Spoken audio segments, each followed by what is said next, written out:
2월 6일 목요일입니다. 한국 시간으로 2월 5일 수요일이죠. 미국 시간으로 미국 현지에서 테슬라 월가 국제 뉴스까지 바로 시작하도록 하겠습니다. 오늘도 시장은 올랐습니다. 다우는 플러스 0.71, 나스닥은 플러스 0.19, S&P 500은 플러스 0.39, 러셀 2000은 플러스 1.09. 특별히 끝날 때, 끝나기 직전에 10분 안에 이 엄청나게 시장을 끌어올렸던 이 매수세 기억하십니까? 굉장히 긍정적인 시그널이죠. 근데 안타까운 것은 오늘 이런 시장의 상승에 여전히 테슬라는 소외되고 있다는 사실입니다.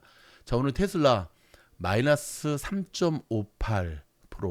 지금 보면 애프터마켓에서도 마이너스 5%가 빠지고 있으니까 합쳐서 지금 하루 동안만 마이너스 4%가 넘게 빠지고 있는 거거든요. 자, 테슬라 무슨 일 때문에 이렇게 빠지는 걸까요? 일단 다시금 항상 테슬라가 빠질 때는 CEO 리스크가 부각이 되잖아요. 지금 바로 그러한 상황입니다. 자, 일론 머스크가 이끄는 테슬라의 신차 판매량과 시장의 점유율이 미국과 유럽 일부 지역에서 큰 폭으로 감소한 것으로 나타나면서 테슬라가 오늘도 이렇게 급락을 면치 못하고 있습니다. 특별히 오늘 주가 하락에는 독일과 미국 캘리포니아에서 전해진 테슬라의 판매량 감소 소식이 영향을 주었습니다. 블룸버그 통신에 따르면 독일의 교통당국 데이터를 인용한 보도에 따르면 지난 1월 독일에서 테슬라의 신차 등록 대수는 지난해 동월보다 59%나 급감한 것으로 나타났습니다. 이는 2021년 3년 전 7월 이후 최저치라고 합니다. 엄청나죠. 자, 이 매차는 테슬라의 이런 저조한 실적에 대해 독일에서 머스크가 그 어느 때보다 적극적으로 정치에 개입한 결과라고 짚었습니다. 트럼프 대통령의 핵심 측근으로 떠오른 머스크는 정치적 성향을 노골적으로 드러내면서 유럽의 극우 정당들을 지지하고 나서면서 논란을 빚고 있는데요. 머스크는 특히 독일 총선을 앞두고 극우 독일 대한당 선거 유세에서 영상으로 연설하면서 독일인으로서 자부심을 갖는 것도 좋다. 여러분들 알다시피 과거의 죄책감에 너무 집착하는 것 같다. 그걸 넘어설 필요가 있다고 주장을 했습니다. 왜 굳이 하지 않아도 될 말을 저렇게 할까? 테슬라의 전기차 판매량은 미국 민주당 지지세가 강한 캘리포니아에서도 지속적인 감소세를 보이고 있는데요. 캘리포니아 신차 딜러 협회가 최근 발표한 지난해 통계에 따르면 이 지역에서 작년 4분기 테슬라의 신차 등록 대수는 전년 동기 대비 7.8% 줄어든 5개 분기 연속 감소세를 기록했습니다. 이에 따라 테슬라의 캘리포니아 전기차 시장 점유율도 2023년 60.1%에서 지난해 급기야 52.5%로 전년보다 무려 7.6%가 낮아졌습니다.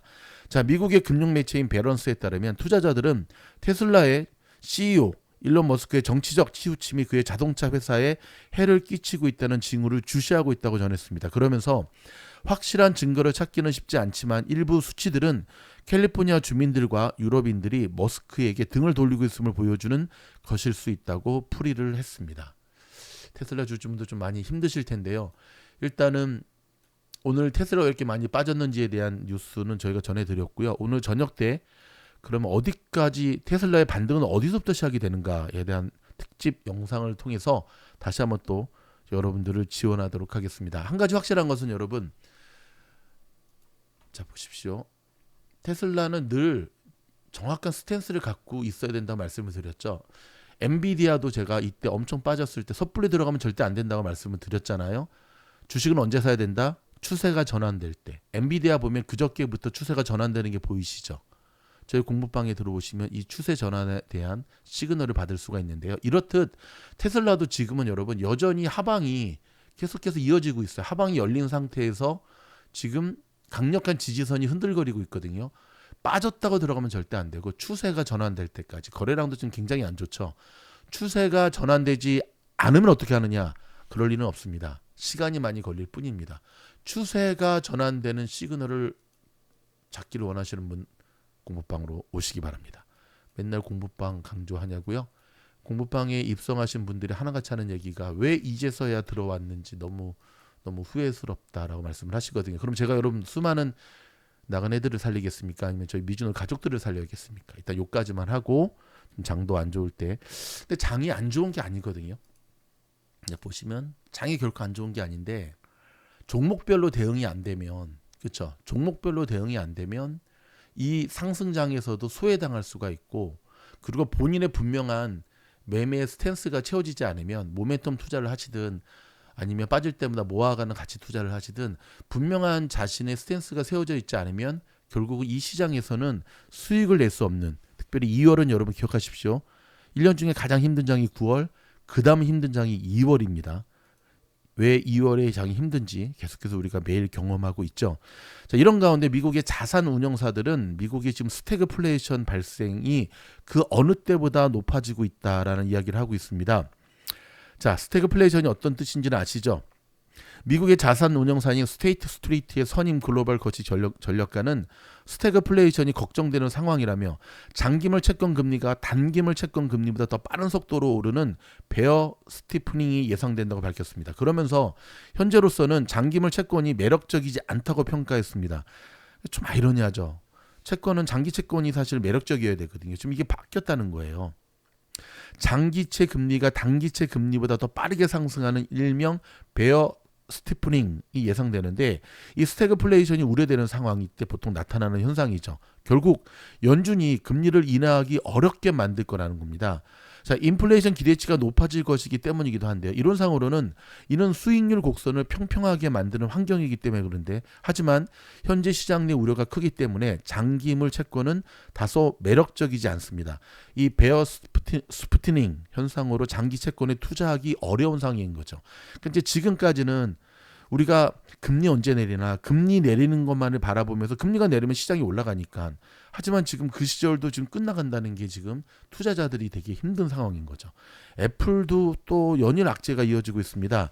중국의 반독점 규제 당국인 국가시장감독관리총국이 애플의 앱스토어 정책에 대한 공식 조사 개시를 검토하고 있다고 블루머 통신이 보도를 했는데요.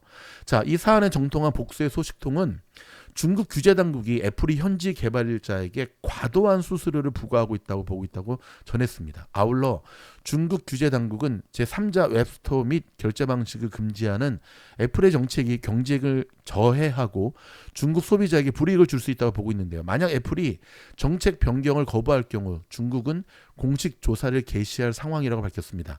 인앱 결제에서 최대 30%의 수수료를 부과하고 외부 결제 서비스 및 제3자 앱스토어를 금지하는 애플의 정책은 중국뿐만 아니라 한국, 유럽연합 등에서도 마찰을 빚고 있는데요. 애플의 EU 디지털 시장법 요건을 충족하기 위한 앱스토어 정책을 변경해 제3자 앱스토어를 허용하고 외부 결정을 허용했지요. 블룸버그는 애플의 앱스토어 정책에 대한 불만은 텐센트와 바이트댄스 등 중국의 앱과 애플 간의 오랜 갈등으로 비롯된 것으로 중국 규제 당국의 애플에 대한 조사는 트럼프 대통령 취임 전 시작됐다고 설명을 했습니다. 여러분, 이쯤 딱 들으면 이제 느낌이 딱 오시죠? 어떤 느낌이 오죠? 맞습니다. 이 뒷배경에는 중국, 지금 트럼프와 시진핑의 줄다리기, 지금 맞서 때리는 거거든요. 지금 맞고만 있지 않고 지금 여전히 중국도 지금 반격을 하면서 일단 가장 상징적으로 우세한 위치에 있는 중국의 마켓을 두고 있는. 자, 이렇다면 우리가 요즘 투자할 때 조심해야 될 게 어떤 게 있을까요? 중국의 마켓을 두고 있는 종목들은 보수적으로 접근해야 됩니다. 예를 들어서 애플, 또 나이키, 스타벅스, 룰루레몬, 이런 종목들을 사지 말라는 게 아니라 보수적으로 접근해야 된다. 왜냐하면 이 뒷배경에는 이런 정치적인 이런 이해관계가 너무 얽혀있기 때문에 정상적으로 주식이라고 하는 것이 실적으로 움직여야 되는데 지금 실적을 넘어선 실적 위에 또 다른 것으로 지금 연결이 되면서 시장이 굉장히 혼란스러워지고 있다는 거죠. 자, 트럼프가 행정명령에 서명을 했는데요. 참 이것도 또 논란이 되겠네요. 자, 조금 전에 행정명령에 서명을 했는데 트랜스젠더 운동선수의 여성 스포츠 경기 참가를 금지하는 행정명령에 서명을 했습니다. 자, 오늘 백악관에서 공개 서명 행사에서 트럼프는 오늘 제가 취한 조치로 납세자 세금을 받는 모든 학교는 남자들을 여자 스포츠팀에 참여시키거나 여자 락커룸에 침입하게 내버려두면 타이틀 라인 위반으로 조사를 받고 연방기금도 받지 못할 것으로 밝혔습니다. 타이틀 라인은 연방 자금을 지원하는 연방 기금을 받는 학교와 기타 교육 프로그램의 성차별을 금지하도록 하는 규정인데요. 바이든 행정부 때의 규정에 성별의 정의의 성저체성을 포함시키면서 논란이 있었죠. 저도 오늘 외출을 좀 했었는데 저도 요즘 되게 좀 이렇게 혼란스러운 게 요즘 미국 특히 캘리포니아는 타주는 잘 모르겠습니다. 캘리포니아 같은 경우는 스타벅스 보면은 화장실을 다 없애버렸잖아요. 그러니까 남자 여자가 아니라 다 남녀 공용으로 다 바꿔버렸거든요. 그러니까 남녀 공용으로 바뀌는 화장실에 적응하기도 쉽지가 않은데 또 트럼프가 되면서 뭐 지금 당장 그 뭐죠? 타겟 같은 경우는 다시 또 옛날로 돌아가 버렸거든요. 그러니까 이게 지금 뭐 스타벅스나 타겟이나 뭐 지금 뭐 화장실 뜯어 고치느라고 정신이 없어요, 여러분. 야, 이게 참. 자, 이런 가운데 여러분, 미국의 여객기 2대가 활주로 해서 충돌하는 사태가 발생했습니다. 다행히 사상자는 없는데, 와, 요즘 무서워서 여러분 비행기 타겠습니까? 자, 미국 시애틀에서 여객기 2대가 활주로 해서 충돌하는 일이 벌어졌습니다. 워싱턴주 시애틀 공항의 활주로에서 일본 항공과 델타 항공 여객기가 충돌하는 어처구니없는 사건이 발생했는데요. 다행히 기체 끝부분이 맞닿으면서 부상자는 발생하지 않았거든요. 최근 잇따른 항공기 추락 및 충돌 사고로 민감했던 미국인들이 다시 한번 가슴을 쓸어내리고 있는데요. 관제탑 뭐합니까? 내가 보기에는 지금 보잉 비행기 만드는 일들도 정신줄을 놓고 있고, 그 다음에 지금 이 관제탑 뭔가 지금 문제가 있습니다, 여러분. 그렇죠? 뭔가 문제가 있는 일들이 계속 이루어지고 있네요. 이런 가운데 여러분, 트럼프의 둘째 며느리가 폭스뉴스의 주말 프라임 타임쇼 진행자로 선정되었다는 소식입니다. 참 시아버지 백 좋네요. 자, 오늘 여러분 엔비디아가 5% 급등하자, 자, 슈마컴 오랜만에 8% 급등하는 모습을 보여줬습니다. 요즘 연일 주식들이 나가는 애들은 급등, 처지는 애들은 급락. 이것도 여러분 좀 정신없죠? 일단은 힘들 때는 지켜보시는 것이 최고입니다. 월권 논란에 지금 휩싸이고 있는 일론 머스크를 제지하고 나섰습니다. 미국의 민주당 소식인데요. 정부 계약 수주 금지법을 발의했다는 소식입니다. 이거 좀 들여다볼게요. 미국 정부 운영에 막대한 영향력을 행사하는 일론 머스크를 견제하려는 움직임이 미국 연방의회에서 일고 있습니다. 자, 정치 매체 폴리티코에 따르면 마크 포칸 하원 의원 민주당이거든요. 이날 머스크와 같은 특수직 공무원이 연방 정부 계약을 수주하는 것을 금지하는 이른바 일론 머스크 법안을 발의해버렸습니다. 특수직 공무원도 연방의회 의원이나 다른 연방정부 공무원처럼 연방정부 계약을 따내지 못하게 한다는 취지인데요. 앞서 백악관은 머스크에 대한 논란이 일자 그가 특수직 공무원이라고 설명을 했죠. 자, 포컨 의원은 특수직이든 아니든 어떤 정부 직원도 정부가 거래하는 대상과 관련해 금전적 이해관계가 있으면 안 된다며 200억 달러가 넘는 정부 계약을 따낸 머스크가 자신의 업무와 관련해 절대 객관적일 수 없다라고 주장을 했습니다. 머스크는 지난 대선 때 트럼프 대통령이 최소 3,700억 원의 선거자금을 기금했으며 현재 트럼프 행정부에서 자문기구인 도치를 이끌고 있죠. 머스크는 관료주의와 낭비성 지출을 없앤다는 명목으로 재무부가 보관하는 민감한 개인정보를 열람하는 등 정부 운영에 광범위하게 개입하고 있어 월권 논란이 일고 있는데요. 특히 머스크는 본인의 기업인 스페이스X와 스타링크 등을 통해 연방정부와 거래하고 있다는 점에서 이해의 충돌에서 자유롭지 못하다는 지적이 나오고 있습니다. 민주당은 머스크를 필두로 트럼프 행정부의 대대적인 정부 조직 운영 개편을 저항하고 있는데요. 상원의 재무부 관련 상임위원회에서 활동하는 엘리자베스 워런, 아주 무서운 분이시죠. 그다음 론 와이언 등은 전날 회계감사원에 머스크의 개인정보 열람을 허용한 스캇 베센트 재무부 장관을 조사하라고 촉구했습니다. 민주당의 상하원 원내대표는 전날 재무부 결제 시스템에 대한 접근을 차단하기 위한 법안을 발의하기도 했는데요. 그러나 공화당이 상하원과 백악관을 모두 장악한 상황 속에 이 같은 법안은 상징적 의미가 클 뿐 통과 가능성은 사실상 없죠. 지금 칼자루는 다 공화당 쪽으로 들어와 있죠. 공화당은 트럼프 대통령의 최측근인 머스크의 행동을 대체로 두둔하고 있지만 일각에서는 우려의 목소리도 나오고 있습니다. 폴리티코에 따르면 수잔 컬린스 의원은 공화당이거든요. 기자들에게 대통령이 내가 적절하다고 생각하는 것보다 훨씬 더 큰 권력을 일론 머스크에게 준 것 같다는 데는 의심의 여지가 없다며 많은 부분은 법정에서 다루게 될 것이라고 말했고요. 이어 난 트럼프 행정부가 의회에서 특정한 목적을 위해 특별히 책정한 예산을 환수하는 것이라면 이것은 굉장히 우려할 만한 일이다라는 이야기를 했습니다. 자, 마지막으로 지금 비트코인 가격 어떻게 되고 있는지 한번 볼까요?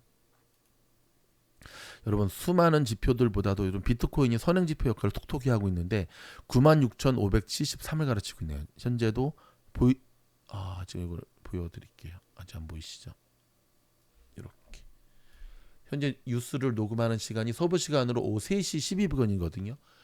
마이너스 1.28%. 지금 비트코인이 97,000도 무너졌네요. 96,573점 땡땡을 가르치고 있습니다. 시장은 오르는데 코인은 내리고 종목별로 엇박자가 나고 쉽지 않은 시장. 여러분 저희 미주노 공부방에 들어오셔서 최소한 멤버십에 가입하셔서 멤버십 영상을 통해서 이 힘든 시장 함께 이어나갈 수 있는 좋은 긍정적 에너지와 시그널을 받을 수 있기를 바랍니다.